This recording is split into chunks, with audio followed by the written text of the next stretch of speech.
ई classes. जैसे कि हम डिस्कस कर रहे थे कौन सा चैप्टर, थ्योरी ऑफ डिमांड। इसके हमने 2 लेक्चर्स पहले दे चुके हैं, जिसमें हमने फर्स्ट में देखा था इंट्रोडक्शन ऑफ द डिमांड, जिसमें हमने सिंपल डिमांड के बारे में पढ़ा था, इंडिविजुअल डिमांड, मार्केट डिमांड के बारे में पढ़ा था और डिटरमिनेंट्स ऑफ डिमांड के बारे में पढ़ा था। उसके बाद जो हमने सेकंड लेक्चर देखा था उसमें हमने डिस्कस किया था लॉ ऑफ डिमांड, मांग के सिद्धांत के बारे में। आज का जो हमारा लेक्चर है वो हमारा क्या है, movement along the demand curve और shift in the demand curve, कि एक डिमांड कर्व में मूवमेंट कब होगी और शिफ्ट कब होगा। तो सबसे पहले इसमें क्या था, चेंज इन क्वांटिटी डिमांडेड या चेंज इन डिमांड। तो इन दोनों चीज में बहुत फर्क होता है, चेंज इन क्वांटिटी डिमांडेड में और चेंज इन डिमांड में। चेंज इन क्वांटिटी डिमांडेड कब होगा, कि जब किसी चीज का, किसी कमोडिटी का जो हम डिमांड कर रहे हैं उसके प्राइस में चेंज होने के कारण उसकी क्वांटिटी डिमांड में चेंज होना, वो क्या हो जाएगा हमारा चेंज इन क्वांटिटी डिमांडेड। कि किसी कमोडिटी के खुद के प्राइस में चेंज होने के कारण उसके खुद की डिमांड में चेंज होना, वो क्या हो जाएगा हमारा चेंज इन क्वांटिटी डिमांडेड। और चेंज इन डिमांड क्या होता है, चेंज इन डिमांड होता है जब उसका प्राइस में चेंज ना हो, उस कमोडिटी के खुद के प्राइस में चेंज ना होकर जो other factor of the demand है, कौन कौन से, कि भी हमारी कंज्यूमर की इनकम, टेस्ट प्रेफरेंस और कंज्यूमर एक्सपेक्टेशंस, इन सारी चीजों में चेंज हो लेकिन प्राइस ऑफ द कमोडिटी कैसे रहे, कांस्टेंट रहे, तो उसमें चेंज होने के कारण जो हमारी डिमांड में चेंज होता है वो क्या होता है हमारा चेंज इन डिमांड। तो चेंज इन क्वांटिटी डिमांडेड क्या हुआ, इंक्रीज और decrease in the quantity due to change in the price of the commodity. और चेंज इन डिमांड क्या हुआ, इंक्रीज और decrease in the quantity demanded due to change in the other factor of the commodity and the over price of the commodity remain constant. तो जो हमारी change in quantity demanded है वो किसको express करती है, movement along the demand curve को। तो चेंज इन क्वांटिटी डिमांडेड किसको एक्सप्रेस कर रही है, movement along the demand curve. और चेंज इन डिमांड हमारी किस चीज को एक्सप्रेस करती है, shift in the demand curve को।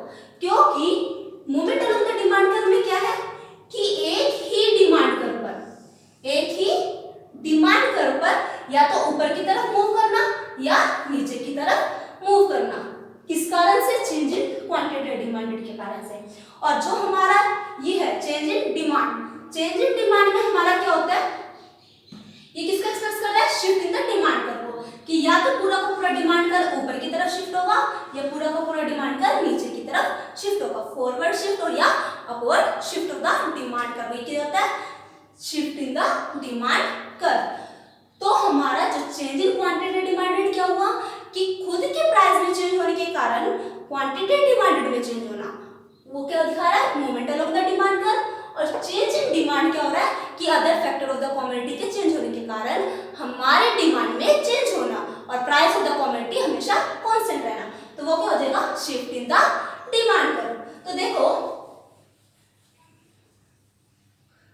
जो हमारा movement along the demand curve है इसमें क्या होता है, एक्सटेंशन या contraction of the demand curve. देखो extension of the demand curve क्या होता है,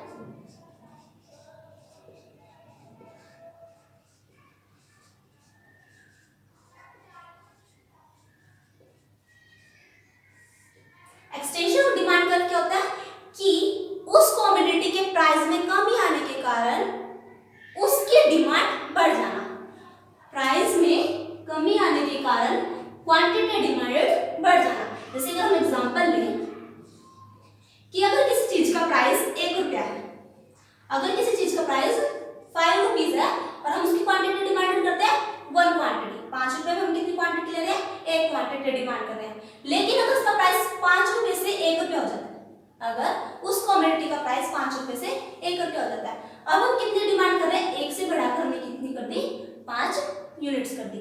5 रुपए का हम ले रहे हैं, 1 क्वांटिटी डिमांड कर रहे हैं और कम होने पर 1 रुपया होने पर उसका प्राइस हम कितनी क्वांटिटी ले रहे हैं, 5 क्वांटिटी डिमांड कर रहे हैं। तो ये क्या शो कर रहा है, एक्सटेंशन ऑफ द डिमांड, कि प्राइस के कम होने पर हमारी क्वांटिटी में बढ़ जाना, प्राइस के कम होने पर क्वांटिटी डिमांडेड बढ़ जाना, वो क्या हो गया हमारा extension of the demand curve. जैसे अगर हम डायग्रामेटिकली देखें, ये हमारा एक्स एक्सिस, ये वाई एक्सिस, यहाँ क्वांटिटी डिमांडेड, यहाँ प्राइस ऑफ द कमोडिटी।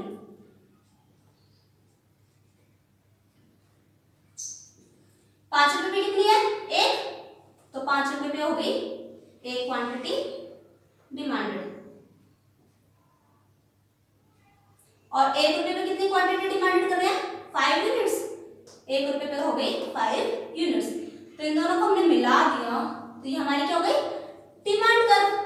तो देखो हम पहले कितने थे? 5 पर 1 इस पॉइंट पर थे हम, ए पॉइंट पर थे। और अब हम कितनी कर रहे हैं? 5 से 1 रुपए पर कितनी ले रहे हैं? 5 यूनिट्स। तो एक प्राइस पर कितनी ले रहे हैं? 5 यूनिट्स। अब हम कहां पर आ गए? इस बी पॉइंट पर। एक ही डिमांड कर्व पर हमने शिफ्ट कहां से कर रहा? ए पॉइंट से लेकर ए पॉइंट से कहां पर मूवमेंट कर दी? बी पॉइंट पर मूवमेंट कर दी। ए से बी की तरफ मूवमेंट कर दी। तो ये किसको शो कर रहा है? हमारा extension of the demand curve को। तो इसमें क्या हुआ? हम मूवमेंट कहां पर हुई? Downward movement. तो extension of the demand curve कब हुआ? जब प्राइस के कम होने पर हम उस चीज की क्वांटिटी ज्यादा डिमांड करते हैं तो वो हमें क्या करता है? Show extension of the demand. और डिमांड कर्व में किस तरह से चेंजेस आता है? हम उस डिमांड कर्व पर ऊपर से नीचे की तरफ मूवमेंट कर देते हैं। जैसे ए पॉइंट से हम कहां पर आ गए? बी पॉइंट की तरफ मूवमेंट किया तो ऊपर से नीचे की तरफ मूवमेंट होगी। किस चीज में? Extension of the demand curve में। तो जो दूसरा होता है contraction of the demand curve, उसमें क्या होता है? इसका अपोजिट क्या?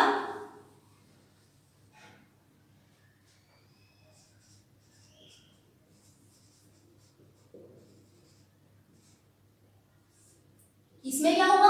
प्राइस के बढ़ जाने से क्वांटिटी डिमांडेड में कमी आ जाना। जैसे किसी कमोडिटी का प्राइस पहले 1 रुपया था तो हम 5 यूनिट को डिमांड करते थे, लेकिन उसका प्राइस बढ़कर 5 रुपये हो गया। अब हम उसकी सिर्फ एक कमोडिटी डिमांड कर रहे हैं। तो देखो क्या हुआ? प्राइस के बढ़ने पर हमारी क्वांटिटी डिमांडेड कैसी हो गई? कम हो गई। ये क्या हो रहा है? हमारा कंट्रैक्शन ऑफ द डिमांड, के डिमांड में कमी आना। तो ये किस तरह से इसको इसे डायग्रामेटिकली देखेंगे तो कैसे आएगा? ये हमारी क्वांटिटी डिमांडेड, ये price of the commodity.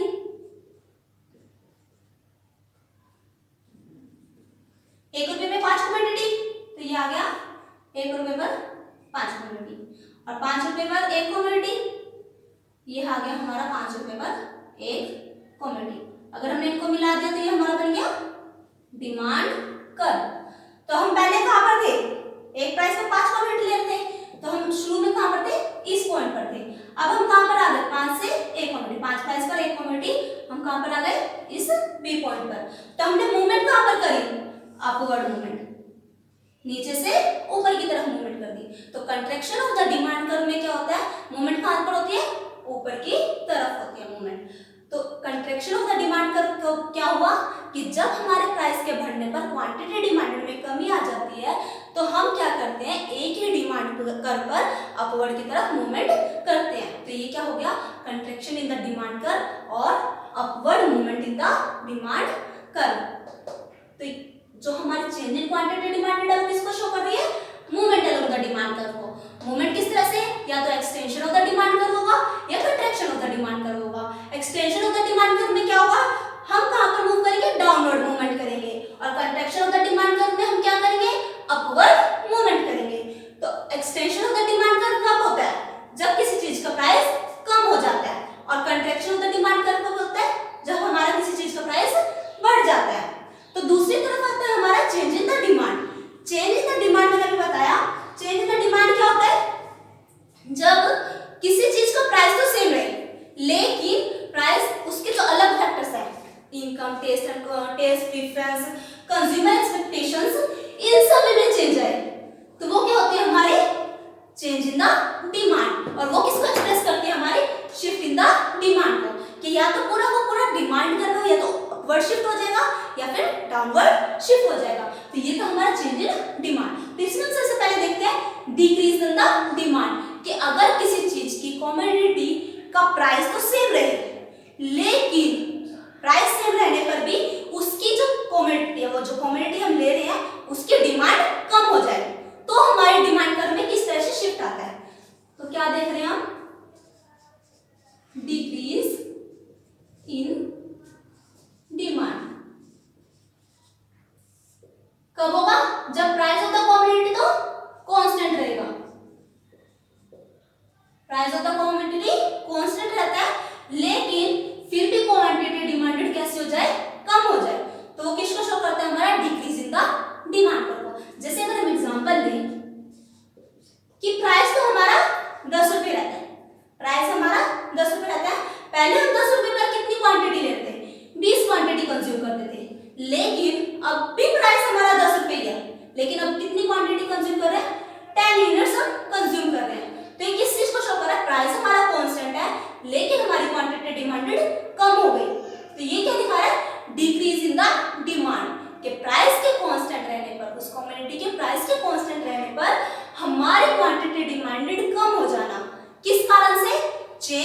The other factor of the demand. Other factor कौन कौन से? Income of the consumer, price of the related goods, taste and preferences, consumer expectations. इन सभी में चेंज के कारण हमारे डिमांड कर्व में चेंज आ जाना, डिमांड में चेंज आना, तो ये क्या हो जाता है हमारा decrease in the demand curve. तो इसमें डायग्रामेटिकली क्लियर कर देखेंगे, ये हमारा एक्स एक्सिस, ये हमारा वाई एक्सिस, यहाँ क्वांटिटी डिमांडेड, यहाँ प्राइस ऑफ द कमोडिटी। तो देखो प्राइस हमारा कितना है 10 ही है, और लेकिन हमारी क्वांटिटी डिमांड कितनी हो गई 10 से 20 हो गई। प्राइस हमारा कांस्टेंट है, पहले हम कितनी ले रहे थे, पहले हम 10 रुपए पर 20 यूनिट कंज्यूम कर रहे थे। यहाँ पर थे हम इस पॉइंट पर, हमारी डिमांड कर कौन सी थी, ये वाली थी, D1 थी। 10 रुपए पर हम 20 यूनिट ले रहे थे, तो हमारी इनिशियल डिमांड कर कौन सी थी, 10 रुपए पर हमारे 20 यूनिट, ये हमारी डिमांड कर D1 थी। लेकिन अब हमारा प्राइस तो हमारा सेम है, लेकिन क्वांटिटी डिमांड 10 से 20 से कितनी हो गई, 10 यूनिट्स हो गई। तो अब हम इस 10 रुपए प्राइस पर हम कितनी ले रहे हैं, 10 यूनिट्स कंज्यूम कर रहे हैं। अब हमारी डिमांड कर कहां पर हो गई, ये D2 हो गई। तो हमने कहां से शिफ्ट किया, इस D1 डिमांड कर्व से हमने कहां शिफ्ट कर दिया, D2 डिमांड कर्व की तरफ शिफ्ट कर दिया। किस कारण से, प्राइस के सेम रहने पर बस क्वांटिटी में कमी आने के कारण, क्वांटिटी में कमी आने के कारण हमारा जो डिमांड कर्व है D1 से कहां पर शिफ्ट हो गया, बैकवर्ड शिफ्ट हो गया, D2 पर आ गया। तो ये क्या था हमारा decrease in the demand curve या backward shift of the demand curve. कब हुआ, जब हमारा प्राइस तो सेम रहा, लेकिन अदर फैक्टर्स इसमें कौन कौन से, रीजन क्या क्या हो सकता है बैकवर्ड शिफ्ट का, रीजन क्या क्या हो सकता है, क्या हो, प्राइस ऑफ सब्स्टिट्यूट गुड्स, जो price of the substitute goods है, सब्स्टिट्यूट गुड्स कौन से थे, जो एक दूसरे को सब्स्टिट्यूट करते हैं, जैसे टी और कॉफी। या फिर देखो price of the substitute goods क्या हो जाए, हमारा कम हो जाए, price of the substitute goods को क्या हो जाए, हमारा बढ़ जाए। या फिर हमारा price of the complementary goods,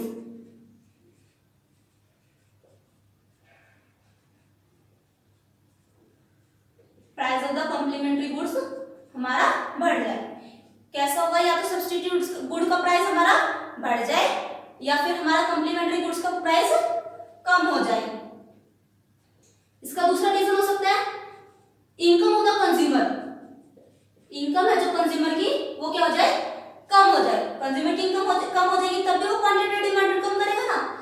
या फिर क्या हो, कंज्यूमर को ऐसे एक्सपेक्टेशन हो, कंज्यूमर की ऐसी एक्सपेक्टेशन हो कि उसे फ्यूचर में वो कमोडिटी ज्यादा मिल सकती है, तो कंज्यूमर एक्सपेक्टेशन कैसी हो, ज्यादा मिलने वाली हो। तो ये सारी चीजें क्या करेंगे, हमारे आज की डिमांड को क्या कर देगी, कम कर देगी। तो decrease in the demand curve कब होता है, या तो हमारा price of the substitute goods बढ़ जाए, कि टी और कॉफी हम ले रहे हैं, तो अगर हमारा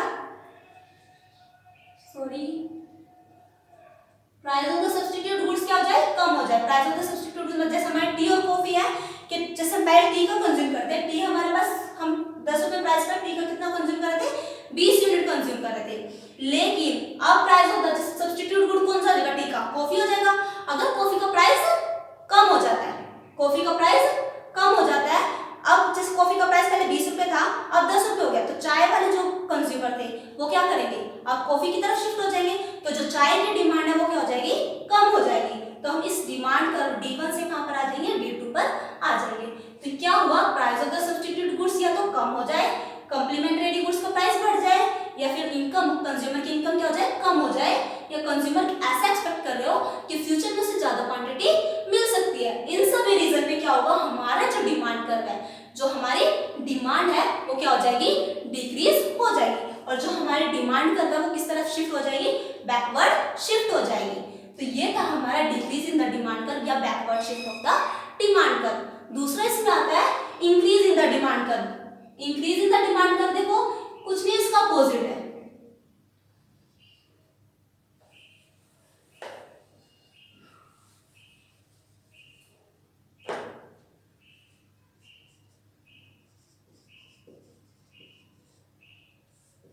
कब होगा, प्राइस ऑफ द कमोडिटी हमारा कांस्टेंट रहे, लेकिन जो हम क्वांटिटी डिमांडेड करते हैं किसी चीज को, इसको जो हम डिमांड कर रहे हैं वो क्या हो जाए, हमारी बढ़ जाए, कि प्राइस के कांस्टेंट रहने पर हमारी क्वांटिटी डिमांडेड बढ़ जाए। कुछ भी रीजन हो सकता है इसका भी। तो जैसे अगर हमारा प्राइस 10 रुपए था पहले भी, अभी भी 10 रुपए है।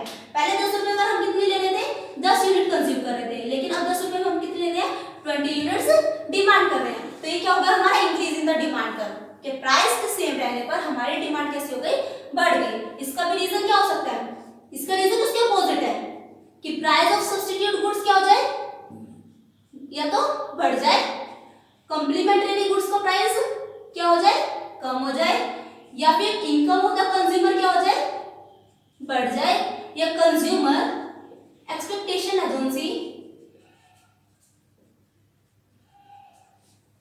कंज्यूमर किस तरह से एक्सपेक्टेशन कर रहा है, वो ये सोच रहा है कि फ्यूचर में वो जो कमोडिटी वो कंज्यूम कर रहा है वो उसे कैसे मिलेगी, कम मिलेगी। कम मिलेगी तो वो क्या करेगा, स्टॉक कर लेगा, तो उस प्राइस पर वो उसे ज्यादा खरीद लेगा। तो कंज्यूमर एक्सपेक्टेशन कैसी हो कि फ्यूचर में उसे वो कमोडिटी कम मिलेगी। ये सारे रीजन कैसे हैं कि ये सारे रीजन किस चीज के हैं, कि हमारे इंक्रीज इन द डिमांड के। कब कब हो सकते हैं, या तो हमारे सब्स्टिट्यूट गुड्स का प्राइस बढ़ जाए, कॉम्प्लीमेंट्री गुड्स का प्राइस कम हो जाए, या इनकम ऑफ द कंज्यूमर बढ़ जाए, या कंज्यूमर एक्सपेक्टेशंस हमारी कम हो जाए। तो इन सभी चेंजेस के कारण, लेकिन प्राइस हमारा कांस्टेंट रहे, उस कमोडिटी का प्राइस कांस्टेंट रहे, इन सभी चीजों में, इन सभी फैक्टर्स में चेंजेस आए तो हमारी क्वांटिटी डिमांड बढ़ जाती है। तो इसको हम क्या बोलते हैं, इंक्रीज इन द डिमांड। अगर हम डायग्रामेट्रिकली देखें तो किस तरह से होगा, ये हमारा एक्स एक्सिस, ये वाई एक्सिस, ये हमारी क्वांटिटी डिमांड है, ये प्राइस ऑफ द कमोडिटी। देखो प्राइस हमारा हमेशा कितना रहा है, 10 यूनिट्स रह रहा है। ये देखो हमारा हो गई प्राइस लाइन, हमेशा 10 है ना, तो ये हमारा हो गया प्राइस। पहले हम इनिशियली कहां पर थे, 10 रुपए पर 10 यूनिट डिमांडेड करते थे, तो हमारी इनिशियल डिमांड करती ये वाली, ये हमारे D1 डिमांड कर होगी, इनिशियल डिमांड कर, जब हम 10 रुपए प्राइस पर 10 क्वांटिटी कंज्यूम करते थे। लेकिन जब हमारे इनमें से कोई फैक्टर चेंज हो गया, इनमें से कोई फैक्टर चेंज हो गया, लेकिन price of the commodity same रहा, प्राइस तो हमारा कमोडिटी का 10 रुपए रहा, लेकिन या तो price of the substitute good बढ़ गया, या कॉम्प्लीमेंट्री गुड्स का प्राइस कम हो गया, या फिर इनकम ऑफ द कंज्यूमर बढ़ गई, या कंज्यूमर की एक्सपेक्टेशंस है कि फ्यूचर में उसे वो प्राइस, वो कमोडिटी कम मिलेगी, तो वो आज डिमांड ज्यादा करेगी। तो ये सारी चीजें होने के कारण कुछ भी हो सकता है इनमें से, इसकी डिमांड बढ़कर कितनी होगी, 10 से 20 हो गई। अब वो कितनी क्वांटिटी डिमांड कर रहा है, 20 यूनिट्स डिमांड कर रहा है। तो अब हमारा डिमांड कर कैसा हो गया, ये D2 हो गया। तो शिफ्ट कहां से हो गया, D1 से D2 की तरफ शिफ्ट हो गया। देखो हमारा कहां पर मूवमेंट हो रही है, पहले बैकवर्ड थी, कहां पर हो रही है, फॉरवर्ड मूवमेंट हो रही है। तो ये क्या शो कर रहा है, हमारा increase in the demand curve. तो increase in the demand curve कब होगा, जब price of the commodity constant रहे, लेकिन other factor of the demand है वो चेंज हो जाए, उसके कारण जो हमारी क्वांटिटी डिमांडेड में इंक्रीज होगा वो हमें क्या शो करेगा, increase in the demand curve. और जो हमारा जो मूवमेंट होगा, जो शिफ्ट होगा हमारे डिमांड कर्व में कैसा होगा, forward shift in the demand curve होगा। तो जो हमारा decrease in the demand curve है, increase in the demand curve है, ये किसका रीजन होता है, shift in the demand curve का। और जो extension of the demand curve है और contraction of the demand curve है, ये किस चीज का रीजन है, movement along the demand curve का। तो एक्सटेंशन और डिक्रीज और इंक्रीज कब हुआ, किस कारण से हुआ, caused by change in the factor other than price of the commodity. कि प्राइस ऑफ द कमोडिटी तो सेम रहता है, लेकिन जो अदर फैक्टर है डिमांड के, उनमें चेंज होने के कारण जो हमारे चेंजेस आते हैं वो क्या होते हैं, हमारा shift in the demand curve होता है। तो देखो आज हमने क्या क्या देखा, चेंज इन क्वांटिटी डिमांडेड क्या थी, कि किसी कमोडिटी की प्राइस में चेंज होने के कारण हमारे उस कमोडिटी के डिमांड में चेंज होना, वो किसको एक्सप्रेस करेंगे, movement along the demand curve. Movement कैसे हो सकता है, एक्सटेंशन कर सकता है या फिर कंट्रैक्शन ऑफ द डिमांड हो सकता है। एक्सटेंशन कब होगा, जब प्राइस ऑफ द कमोडिटी कम हो जाए, और कंट्रैक्शन कब होगा, जब प्राइस ऑफ द कमोडिटी बढ़ जाए। दूसरी तरफ था change in demand. Change in demand change in demand के कारण क्या हुआ, shift in the demand curve. Shift in the demand curve क्या कर सकता है, या तो decrease in the demand curve होगा या फिर increase in the demand curve होगा। Decrease in the demand curve में क्या होगा, बैकवर्ड शिफ्ट होगा। इंक्रीज इन द डिमांड में क्या होगा, फॉरवर्ड शिफ्ट होगा। इंक्रीज और decrease in the demand curve किस कारण से हुआ, कि change in the price of other factor then their common price of the commodity. तो पता लगा क्या था, कि चेंज कब होता है, शिफ्ट कब होता है, और मूवमेंट डिमांड कर्व में क्या होती है। नेक्स्ट लेक्चर में हम डिस्कस करेंगे प्राइस इफेक्ट, इनकम इफेक्ट और क्रॉस प्राइस इफेक्ट के बारे में। आज के लिए इतना ही, थैंक यू।